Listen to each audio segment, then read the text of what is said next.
Hello friends, welcome to my YouTube channel. Let's learn with Shraddha. Hope you are doing very well. आप लोगों का preparation बहुत अच्छा चल रहा होगा. आइए आज हम स्टार्ट करते हैं कंटेंट सेक्शन हमारे साइंस का. फर्स्ट टॉपिक जिसमें हम पढ़ रहे हैं वो है इलेक्ट्रिसिटी एंड मैग्नेटिज्म. आपको पता होगा इलेक्ट्रिसिटी क्या है, विद्युत क्या है, मैग्नेट पता होगा, चुंबक क्या है. आज हम इस वीडियो में चार्ज के बारे में पढ़ेंगे. और इसके पहले अगर आपने अभी तक मेरे यूट्यूब चैनल को सब्सक्राइब नहीं किया है तो प्लीज़ सब्सक्राइब कीजिएगा, वीडियो को लाइक कीजिएगा एंड प्लीज़ शेयर ज़रूर कीजिएगा. Let's start. चार्ज. अब चार्ज क्या है? What is charge? Charge is a fundamental particle in an atom. It may be positive और नेगेटिव. हमारा चार्ज क्या है?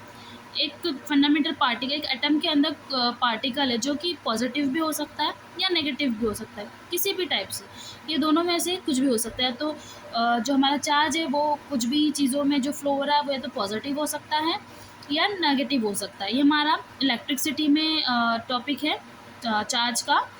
ठीक है.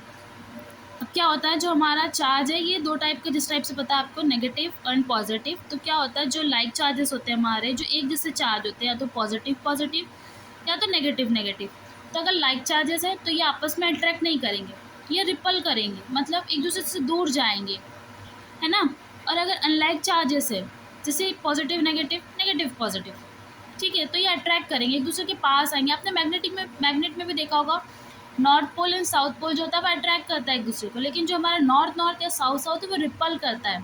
तो सेम हमारा चार्ज के साथ भी है कि जो हमारे लाइक चार्जेस है वो रिपल करेंगे और जो हमारे अनलाइक चार्जेस है वो अट्रैक्ट करेंगे. आपको बता दें, हमारे चार्ज की एसआई यूनिट है कूलम, दैट इज सी.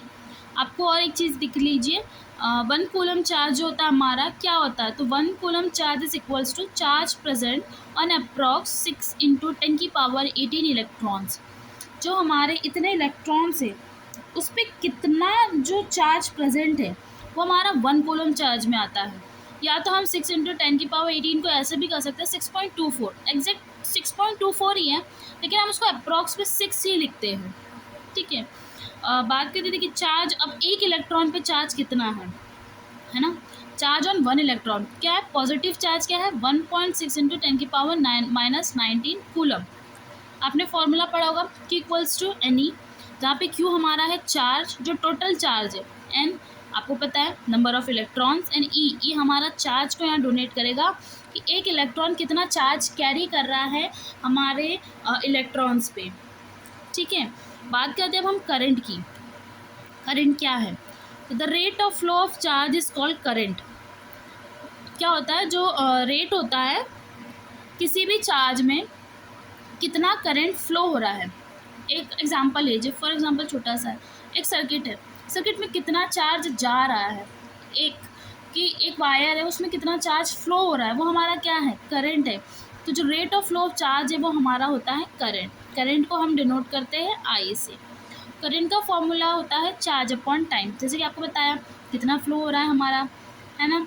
तो हमारा जो पर्टिकुलर टाइम में कितना हमारा करंट फ्लो हो रहा है, तो उसका फॉर्मूला है current equals to charge upon time. That is हम इसको करंट के लिखेंगे आई, चार्ज आपको पता है क्यू, और जो हमारा टाइम है हम उसको टाइम को टी से डिनोट करेंगे.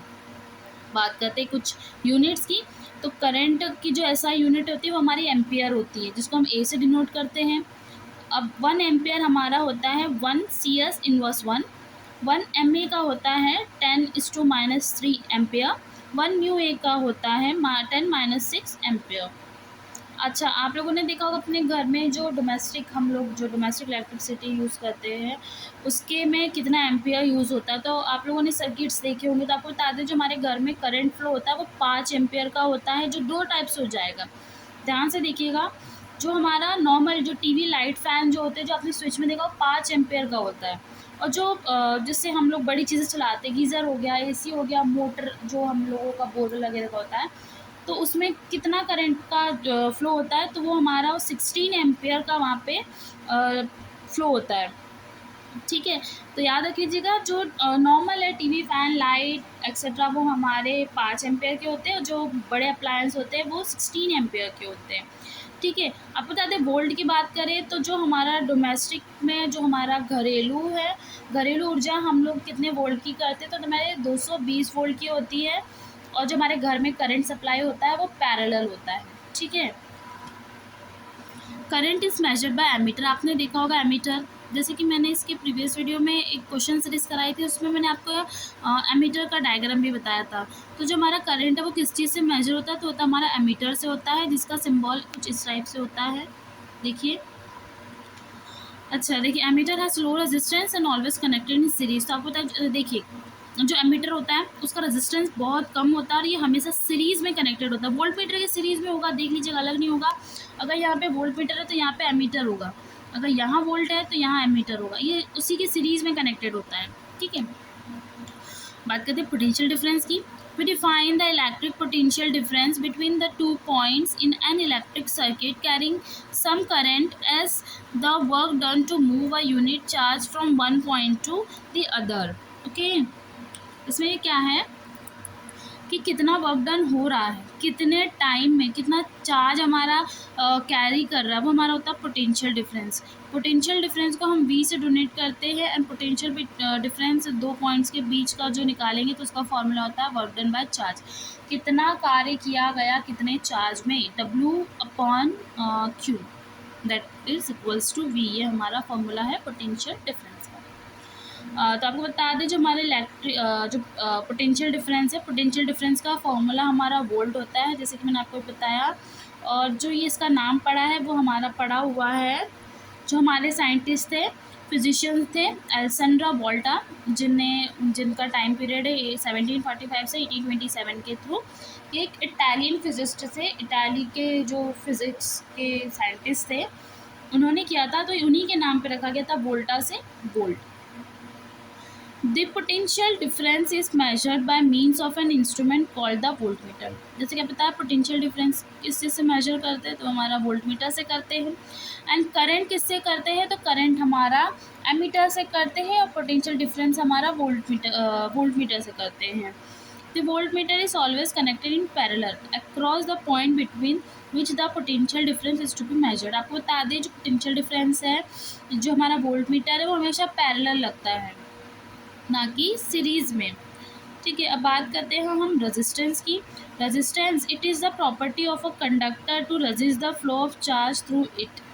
अच्छा, किसी भी चीज़ को रेजिस्ट करना, रोकना, कितना करंट जा रहा है तो उस करंट को रोकना, ये किसका काम होता है, रेजिस्टेंस का काम होता है। प्रतिरोधक जो हम इसको कहते हैं, किसी भी चीज़ को रोकना, ये हमारा रेजिस्टेंस है। रेजिस्टेंस की एसआई यूनिट क्या होती है, तो वो ओम होती है। और 1 ओम क्या होता है, तो 1 वोल्ट बाय 1 एम्पियर। 1 ओम में कितना होता है, तो 1 volt upon 1 ampere. Where PD, that is potential difference, is 1 volt and current through this circuit is 1 ampere, then resistance is 1 ohm। जैसे क्या बताया, हमारा जो पोटेंशियल डिफरेंस का फॉर्मूला होता है V इक्वल्स टू RI, ठीक है। R हमारा कांस्टेंट होता है, तो R अगर हम रेजिस्टेंस रखते हैं तो R equals to V by I and I equals to V square by R। आपको बता दें ये वाला फॉर्मूला, ये बहुत बार क्वेश्चन में पूछा गया कि I इक्वल्स टू क्या होता है, वो गलत दे देता है, बोलता सही कौन सा है, तो आप फॉर्मूला भी याद रखिएगा। अब हम रियोस्टेट के बारे में डील करते हैं। Variable resistance is a component use to regulate current without changing the source of voltage. देखिए वो रेजिस्टेंस जो कि क्या कर रहा है, करंट को रेगुलेट कर रहा है, फ्लो कर रहा है, लेकिन बिना किसी जो हमारा वोल्टेज है उसको चेंज किए बिना, वो क्या होता है, हमारा रियोस्टेट होता है, ठीक है। ओम्स लॉ देखते हैं। Ohm's law, in 1827 a German physicist George Simon Ohm 1787 to 1854 found out the relationship between the current I flowing in a metallic wire and the potential difference across its terminal. The potential difference V across the ends of a given metallic wire in an electric circuit is directly proportional to the current flowing through it, provides its temperature remains the same. This is called Ohm's law. In other words, देखिए अब बता दें V is directly proportional to R है, सबसे simple हमारा जो Ohm's law है। अगर आपसे पूछा है कि ओम्स लॉ का फॉर्मूला ही पूछता है, जिसमें आपको बताया, तो होता है V is directly proportional to I, that is potential difference is directly proportional to electric circuit, ठीक है। अब यहाँ पे हम कांस्टेंट वैल्यू जो हमारा आर है वो कांस्टेंट होता है, तो अगर हम प्रोपोर्शनलिटी हटाते हैं तो आर हमारा कांस्टेंट लग जाता है। R is constant for the given metallic wire at a given temperature and is called its resistant. It is the property of the conductor to resist the flow of charges through it. जैसा पता है resistance का काम क्या होता है, क्या property होती है, ये क्या करता है, करंट को रोकता है, प्रतिरोधक क्षमता जो होती है इसकी, जो करंट को रोकता है चार्जेस को कम फ्लो करने के लिए हमारे कंडक्टर में, और ये लगाया जाता है ताकि कुछ ज़्यादा ही एक्स्ट्रा चार्जेस ना आ जाए। वरना अगर एक एग्जांपल की थ्रू समझे कि हमारा कोई कूलर है, उसमें उस जो फ्लो, उसमें जो इलेक्ट्रिक चार्जेस फ्लो उसमें रेजिस्टेंस नहीं हो जाता, ऐसे में तो कूलर में काफ़ी ज़्यादा इलेक्ट्रिक चार्ज आ जाएगा, इससे में भी करंट लग सकता है या शॉर्ट सर्किट हो सकता है। इससे रेजिस्टेंस लगाया जाता है कि जितना अमाउंट का उसको करंट चाहिए उतना ही करंट फ्लो होगा, उतना ही कूलर तक करंट जाएगा। ठीक है, आपको बता दें अब रेजिस्टेंस होता है, रेजिस्टेंस दो टाइप के होते हैं, एक हमारा सीरीज़ कॉम्बिनेशन होता है और एक पैरेलल कॉम्बिनेशन होता है। सीरीज़ में क्या होता है कि दो से अधिक जो हमारे रेजिस्टेंस होते हैं वो सीरीज़ में लगते हैं, एक क्रम में लगते हैं, ना कि अलग अलग लगते हैं। ठीक है, जैसे कि ये दिया हुआ है, देखिए ये हमारा सीरीज़ रेजिस्टेंस है, यहाँ पे 3 रेजिस्टेंस लगा है, सब में वोल्ट मीटर अलग अलग है, यहाँ पे वोल्ट मीटर अलग लगा हुआ है, क्योंकि पैरेलल में एक ही लगता है। ठीक है, रेजिस्टेंस 1 2 3 एंड इसका वोल्ट अलग है, करंट फ्लो हो रहा है।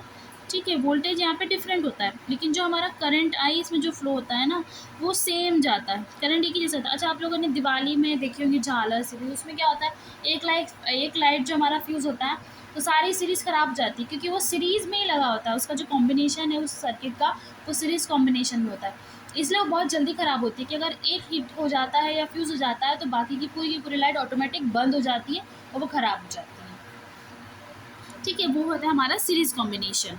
सीरीज़ जो हमारा सीरीज़ कॉम्बिनेशन है या सीरीज़ का रेजिस्टेंस है उसका फॉर्मूला इस टाइप से होता है, आर एस, आर इक्विवेलेंट निकालेंगे, R1 + R2 + R3 जितने भी रेजिस्टेंस होंगे हम यहाँ पे उसका ऐड कर देंगे सीधे सीधे। ठीक है, और जो हमारा वोल्ट मीटर दिया गया होगा, जो हमारा करंट है उसको डिवाइड कर देंगे, तो ये हमारा जो आर का इक्विवेलेंट है वो आ जाएगा। अब बात करते हैं पैरेलल कॉम्बिनेशन की, तो पैरेलल में क्या होता है ना, कुछ इस टाइप का डायग्राम बनता है।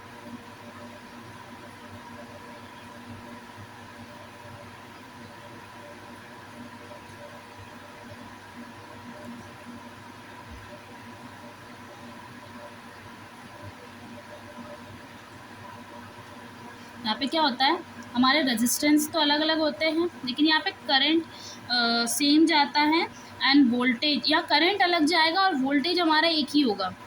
पैरेलल में वोल्टेज सेम होता है, करंट अलग जाता है, किसी में कम, किसी में ज़्यादा, किसी में और ज़्यादा या किसी में कम, और जो रेजिस्टेंस है वो भी अलग अलग होता है। यहाँ पे क्या होता है, जो हमारे घर में जो अप्लायंसेस यूज़ होते हैं, जो इलेक्ट्रिक जो हमारा सर्किट फिटअप होता है वो सारा पैरेलल होता है, मतलब जो हमारा डोमेस्टिक यूज़ के लिए जो सर्किट यूज़ होता है वो पैरेलल कॉम्बिनेशन में होता है, कि अगर एक चीज़ ख़राब होती है तो हमारी बाकी चीज़ें ख़राब नहीं होती है, क्योंकि अगर इसको सीरीज़ में लगाएंगे तो अगर एक चीज़ ख़राब होगी तो पूरा का पूरा जो भी अप्लायंस है या सर्किट है वो ख़राब हो जाएगा। इसलिए हम घर के अंदर जो हमारा डोमेस्टिक यूज़ में जो हम अप्लायंस यूज़ करते हैं वो सारे हमारे पैरेलल में होते हैं, क्योंकि इसमें करंट अलग अलग फ्लो होता है। अगर टीवी को 5 एम्पीयर का चाहिए, मोटर को 16 एम्पीयर का चाहिए, तो ये अलग अलग यूज़ होगा। सीरीज़ में अगर 5 है तो 5 ही सब में जाएगा। ठीक है, अगर 16 है तो 16 ही जाएगा। तो इस टाइप से रहता है हमारा जो पैरेलल, और सबसे बेस्ट होता है parallel resistance, parallel combination sorry, क्योंकि इसमें शॉर्ट सर्किट या कुछ उस टाइप से प्रॉब्लम नहीं होती। अगर एक ख़राब होता है तो वो एक ही ख़राब होता है, बाकी के अप्लायंस या बाकी की चीज़ों को नुकसान नहीं होता है। ठीक है, इसमें फॉर्मूला होता है 1/RP equals to 1/R + 1/R2 + 1/R3, ये हमारा फॉर्मूला है, यहाँ पे वैल्यू पुट कर सकते हैं। अब बात करते हैं एडवांटेजेस के, हमारे पैरेलल कॉम्बिनेशन या और सीरीज़ कॉम्बिनेशन अगर हम कंपेयर करते हैं तो कौन सा बेटर है। In series circuit when one components fails the circuit is broken and none of the component work. जैसे कि मैंने आपको अभी जो हमारी सीरीज़ है उसके एग्जाम्पल दिया था कि दिवाली की जो लाइट्स होती है अगर एक ख़राब होती है तो पूरी की पूरी ख़राब हो जाती है। उसी टाइप से यही बताया गया है इसमें भी कि अगर एक ख़राब होता है तो बाकी की चीज़ें ऑटोमेटिकली काम करना बंद कर देती हैं। Different appliances have different requirement of current. This cannot be satisfied in series as current remains the same. जैसे कि सीरीज़ में करंट सेम होता है और वोल्टेज हमारा डिफरेंट होता है, तो आपको बता दें हर अप्लायंस का अलग अलग रिक्वायरमेंट होता है। जैसे कि मोटर को चाहिए कुछ अलग अमाउंट का, टीवी को चाहिए कुछ अलग अलग अमाउंट का करंट, लाइट को चाहिए कुछ अलग। तो सीरीज़ में ये पॉसिबल नहीं है, क्योंकि यहाँ पे करंट सेम जाएगा, एक ही लेवल तक जाएगा, जो जितना पास कराया जाएगा उतना ही जाएगा, ठीक है। The total resistance in a parallel circuit is diversed. यहाँ पे क्या होता है ना, पैरेलल में जो रेजिस्टेंस होता है वो अलग अलग डिवाइड हो जाता है, कहाँ पे कितना रेजिस्टेंस, कहाँ पे कितना प्रतिरोध करना है। तो ये हमारा इसमें यही बताया कि जो हमारा पैरेलल कॉम्बिनेशन का बेस्ट होता है। सीरीज़ कॉम्बिनेशन में बहुत सारे डिसएडवांटेजेस हैं हमारे लिए, ठीक है। तो फ्रेंड्स ये रहा आज का एक छोटा सा रिकेप वीडियो। इसका फुल डिटेल वीडियो मैं नेक्स्ट वीडियो में पोस्ट करूँगी। पूरा चैप्टर उसी में होगा आपका, इलेक्ट्रिसिटी एंड मैग्नेटिज्म का। ये सिर्फ नॉर्मल सा छोटा सा इंट्रोडक्शन था, होप आप लोगों को समझ आया हो। एंड समझ में आया होगा तो please like share and subscribe ज़रूर कीजिएगा। और जो पीडीएफ है एज यूजुअल मैं टेलीग्राम चैनल पर अपलोड कर दूँगी, उसका लिंक डिस्क्रिप्शन बॉक्स में आपको मिल जाएगा। एंड आप लोगों का प्रिपरेशन आप लोग करते रहिए। क्वेश्चन सीरीज़ के जो वीडियोज़ है उसको भी देख लीजिएगा, उनका मैंने प्लेलिस्ट बना दिया है सिटीपी एंड साइंस का सब्जेक्ट वाइज। और आज का वीडियो का मैं एक प्लेलिस्ट बना दूँगी। आगे कुछ और कंटेंट है, बायोलॉजी सेक्शन है, केमिस्ट्री है। पहले हम मैग्नेट कंप्लीट करेंगे एंड जो करंट है उसका डिटेल वीडियो करेंगे, ये इंट्रोडक्शन था, okay. Thank you so much. Please share ज़रूर कीजिएगा एंड सब्सक्राइब भी कीजिएगा। Thank you.